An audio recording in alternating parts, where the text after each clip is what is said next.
এটা ঠিক যে বরিশাল অঞ্চলের মানুষ অনেক আন্তরিক হয় এবং এলাকার মানুষের প্রতি তাদের একটা হেল্পফুল মনোভাব থাকে, সেটা আমিও আমার চলার পথে দেখেছি। বরিশালের সাংবাদিক হিসেবে অনেকেই বিভিন্ন ক্ষেত্রে আমার পাশে থেকেছে, তাদেরকেও ধন্যবাদ জানাই।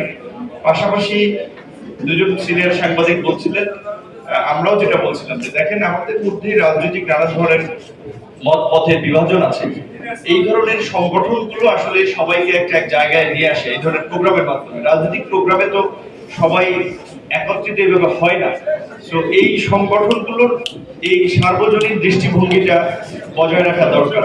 আমরা পত্রিকায় দেখতে পেয়েছি প্রেস ক্লাবের বেশ কিছু সদস্য পদ স্থগিত হয়েছে, আবার সাংবাদিকদের যেটা বলছেন যে অ্যাক্রিডিটেশন কার্ড বাতিল করা হয়েছে। আমার মনে হয় একেবারে সবকিছুকে যদি আমরা এভাবে রিসেট বাটনের মধ্যে ফেলে কাজ করার চেষ্টা করি, সেটাও বোধহয় ঠিক হবে না। কিছু ক্ষেত্রে একটু যাচাই বাছাই দরকার আছে। হ্যাঁ, সূর্য ভাই যেটা বলেছেন, গণমাধ্যমের কোনো মালিক থাকতে পারেন যার একটা রাজনৈতিক দর্শন আছে।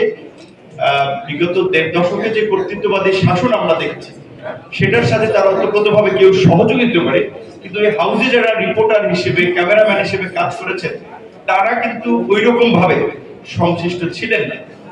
আবার আরো একটা বিষয় এখন দেখতে পাচ্ছি, ধরেন কারোর সাথে ব্যক্তিগত দূরত্ব, কোনো বিষয় নিয়ে সমস্যা, তারা একজন অ্যাডভোকেট ট্যাগ দিচ্ছে যে অমুকে ফাঁসিবাদের দোষর কিংবা আওয়ামী লীগের বেনিফিশিয়ারি।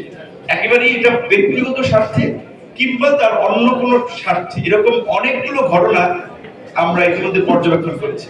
সেক্ষেত্রে এই পরিবর্তনের ক্ষেত্রে সাংবাদিকদের যেমন একটা ওয়াচ ডগের মতো গুরুত্বপূর্ণ ভূমিকা পালন করতে হবে, একই সাথে এই যে আমরা যে মানে বাক ব্যক্তি স্বাধীনতার কথা বলছি কিংবা দ্বিতীয় মুক্তি সংগ্রাম যদি বলছি, অনেকে আমি মনে করি এটা ইমোশন থেকে অনেকে বলতেছে যে এটা দ্বিতীয় স্বাধীনতা। স্বাধীন একটা জাতি একবারই হয়, এটাকে আমরা দ্বিতীয় স্বাধীনতা বলতে পারি না। তবে দ্বিতীয় মুক্তির সংগ্রাম আমরা বলতে পারি যে ৭১-এ আমরা একটা স্বাধীন সার্বভৌম ভূখণ্ড পেয়েছিলাম, তারপর থেকে আমাদের সামাজিক, রাজনৈতিক, অর্থনৈতিক মুক্তির লড়াই চলছে। সেটা এই কর্তৃত্ববাদী শাসনের অবসানের মধ্যে দিয়ে আমরা একটা জায়গায় পৌঁছেছি, সেটা আমরা বলতে পারি। তো এই দ্বিতীয় মুক্তির সংগ্রামের যে পরিবর্তিত বাংলাদেশ আমরা চাই, যে একটা সহনশীল রাজনীতি, একটা সম্প্রীতির রাজনীতি, সেখানে গণমাধ্যমকে একটা গুরুত্বপূর্ণ ভূমিকা পালন করতে হবে। এখানে অনেক হাউজের সাংবাদিকরা আছেন।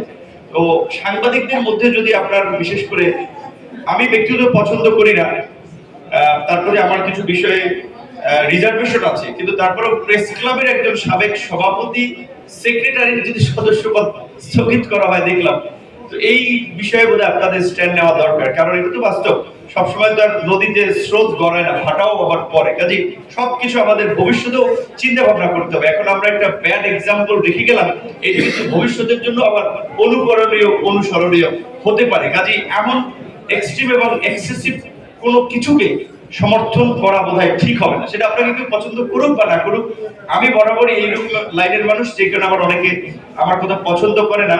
আবার মানে পপুলিস্ট যারা ধরেন একটা কথা বললে, সস্তা কথা বলে মানুষের সেন্টিমেন্ট নিয়ে খেলা করার চেষ্টা করে, রাজনৈতিক ভাবে আমাদের যেটা বলা ডিফিকাল্ট, যে আমরা একটা ড্যামেজের মধ্যে পড়বো। কারণ কি, মানুষকে উস্কে দেয়। ধরেন প্রথম আলো, ডেইলি স্টার, বাংলাদেশের দুটো গণমাধ্যম। আচ্ছা, এই গণমাধ্যমের অফিসের নিচে গিয়ে এই সমস্ত গরু জবাই করা কিংবা হই হুল্লোড় করা, এটা কি আসলে সমর্থনযোগ্য কোনো কাজ বলে আপনাদের মনে হয়? আমি প্রথম আলোকে পছন্দ করি না। প্রথম আলো আমাদের যে খুব, আপনারা দেখবেন যে নিউজে খুব পজিটিভলি আমাদেরকে মোটিভেট করে, সেটা না।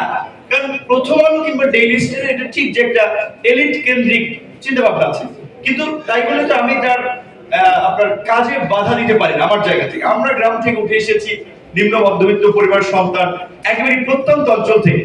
এখন প্রথম আলো, ডেইলি স্টার যে একটা আপার ক্লাস লাইফ, সেটার সাথে আমার মানে চিন্তার সাথে তাদের নাও মিলতে পারে। কিন্তু প্রথম আলো, ডেইলি স্টার বাংলাদেশের গণমাধ্যমের ক্ষেত্রে, গণমাধ্যমের স্বাধীনতা, সাংবাদিকদের অধিকারের প্রশ্নে কিছুটা হলেও তাদের রোল আছে, এটা আমরা অস্বীকার করব না। কিন্তু এই যে পরিস্থিতিগুলো তৈরি হচ্ছে এবং এই ঘটনাগুলোকে কেন্দ্র করে আবার দেখেন বিভিন্ন দিকে যে ডালপালা মেলছে, এই ঘটনাগুলো আসলে আমাদেরকে একটা বিপদের দিকে নিয়ে যাচ্ছে। তো এই বিষয়গুলো সাংবাদিক হিসেবে আপনারা একটু সতর্ক থাকবেন এবং